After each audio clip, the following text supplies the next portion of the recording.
at least 3 teenagers were hit by gunfire. One of them died. He was just buried yesterday. Another girl was outside school. She was hit in her shoulder. And it's something we really need to talk about. It's happening too much. And with me tonight is my guest, Nadine Sylvester. She is the founder of the Rohan Levy Foundation, and it's named after her 15-year-old son. We have a photo of Rohan. He was killed in 2017 on the street with his friends. It was a case of mistaken identity. The police say that gang members got out of a car and just started firing, and he was hit in the eye, I believe. In his head. He was hit in his head. He didn't die right away. No, he was on life support until February 23rd, 2017. And then you lost him, and you decided you had to do something in his name, right? Something.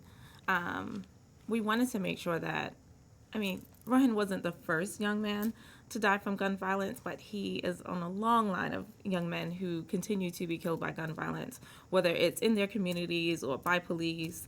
It's become an issue, so I wanted to make a difference. My family and I wanted to do something that was tangible, and so we started the scholarship just without having a nonprofit, just like we're going to invest in a young man to not only get to college, but to also graduate from college. And your son, I believe, wanted to be an architect. He did. He wanted to be an architect. This happened in East Flatbush. We have footage from a funeral that was held yesterday on Monday for Amir Griffin.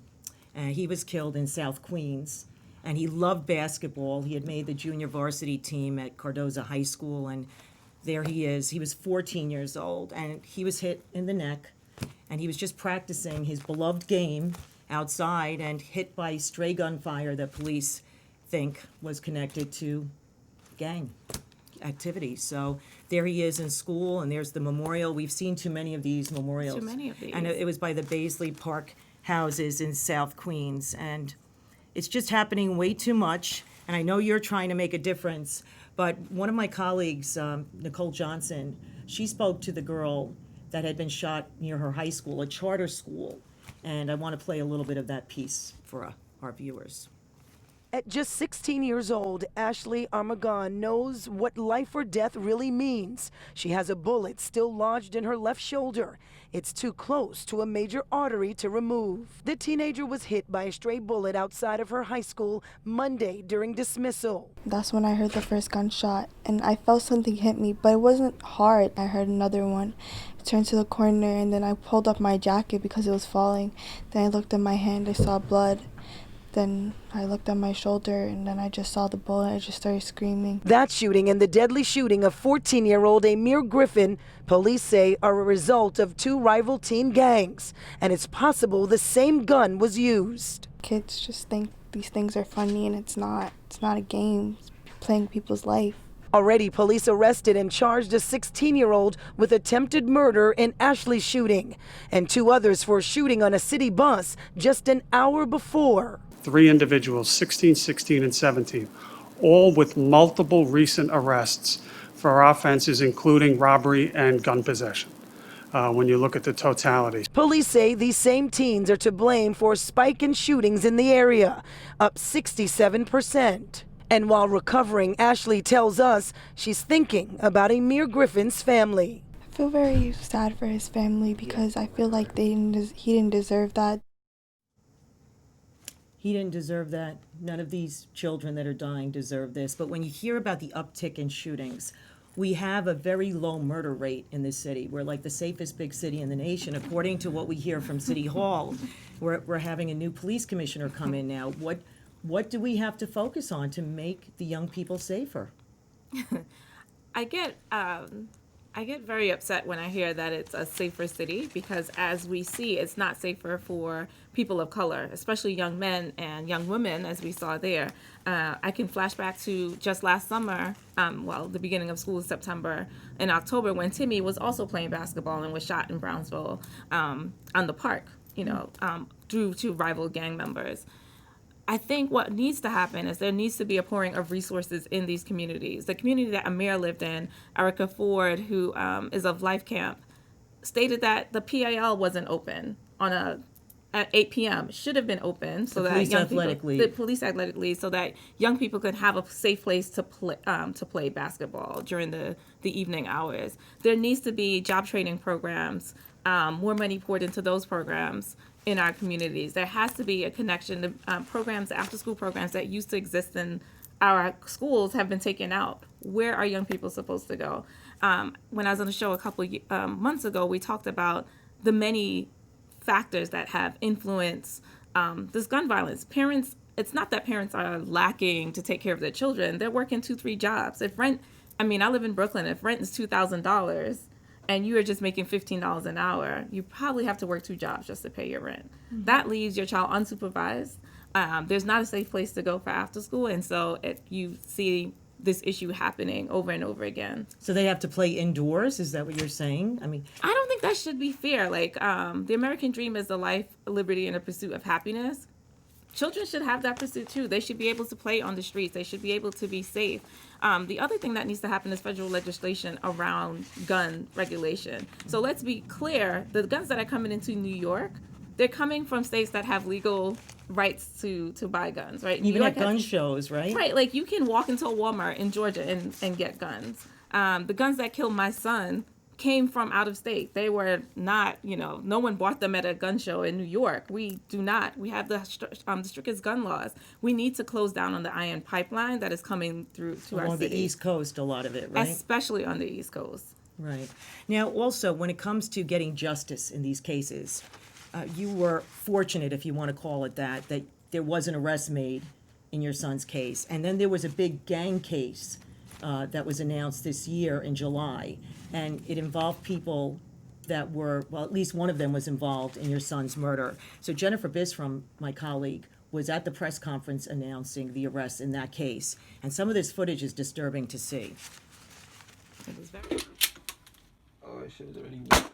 From firing gunshots out of a Brooklyn house into residential streets, and from a rooftop into buildings, to loading guns on the subway, Brooklyn's district attorney and some of NYPD's top cops say these 21 alleged gang members terrorized the streets of Brooklyn with drugs, guns, and gang crimes, and are even connected to 2 murders, including a 15-year-old Rohan Levy, an innocent bystander who was killed back in 2017. There was a group of young gang members who were ready, willing, and able to use firearms to attack rival gang members. District Attorney Eric Gonzalez said many of the suspects from Operation One Nation are part of the Folk Nation Street Gang. The group is part of a 65-count indictment. There is no mystery here. It's gangs and it's guns, and it's a deadly combination. The gang takedown was part of a nearly 3-year-long investigation.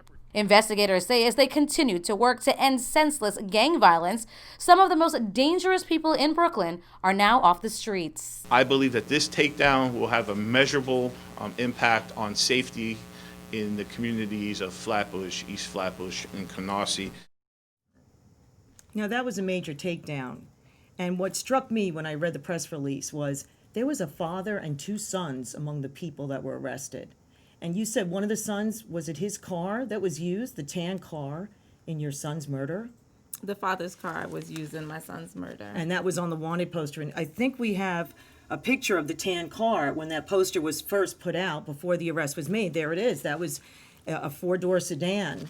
And just to think that a father is sort of making his car available and then a 15-year-old gets shot dead because of this cruising around by gangs, it's just mind-boggling. It's multi-generational. I'm a little emotional because I know these people. I know them personally. They've come from the same community I come from. Were they family friends? They were family friends, yes. And so it hurts to know that, I have been a resource for my community and that my son has become a victim of gun violence to the very community that I have served for quite some time. I mean, you have a master's in social work and you do everything to uplift your community and young people. I specifically do that because I believe in my community. So it really hurts to see that this was the outcome for this. Yeah. I'm reading some comments that we received from viewers. Latricia Adams wrote, "My deepest condolences. I know the pain too well. My 23-year-old son was murdered July 14th, 2018.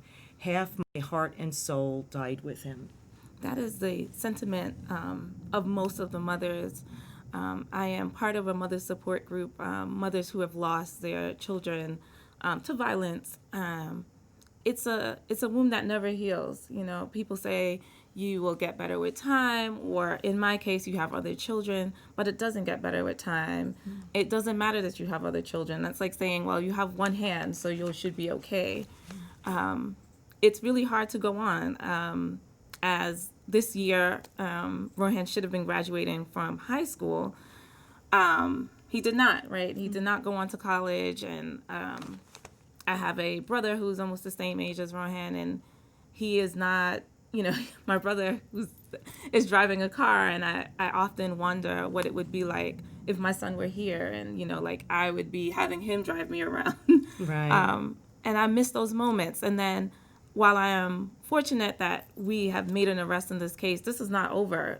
We haven't gone to trial yet, and there are lots of things that are happening in the community around just this arrest that could negatively impact my life. So yeah, it's a pretty hard place to be in. The other thing that I worry about is that there are in my community, I should say. I don't want to say our community. In my community, there is a fear of talking about what's happening in our community. This fear of snitching, and I think there needs to be a cultural shift because people are getting hurt when, you know, young people know of people who have guns or who has access to guns, and they often will not tell other people, like adults, responsible adults, that such and such has a gun, which creates this kind of what you're seeing now on the ground. The young man that shot Timmy in Brownsville was 14. Amir, who was shot last week, was shot by another 16-year-old. Like, where are they getting these guns from? Right. Another viewer is writing, Marisol Goico Moya, this is so sad. These kids are our future presidents, our future mayors, Yep. etc. This is so sad that these very young kids cannot have the life that we had when we were their age. Do you remember a better life when you were younger? Yeah, I grew up in the 80s. It wasn't gun violence then. It was the crack epidemic and the rise of HIV/AIDS. But it didn't impact children as much. Yes, I'm misspeaking because crack did devastate families. Within the household, yes. In the household, you But did have families that were it was separated. emotional damage a lot of the time, and physical abuse, I'm sure, but not gunfire that's going to cut you down within a second. Right, you didn't have a fear of going outside. You didn't, yes, Which exactly. is different. Like my safety as a person walking was not impacted.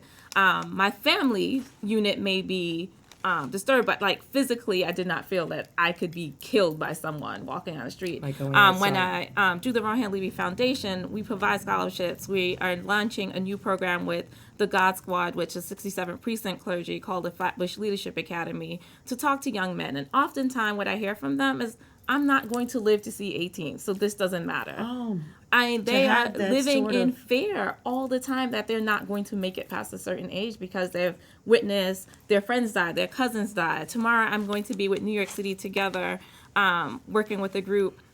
They've seen people close to them.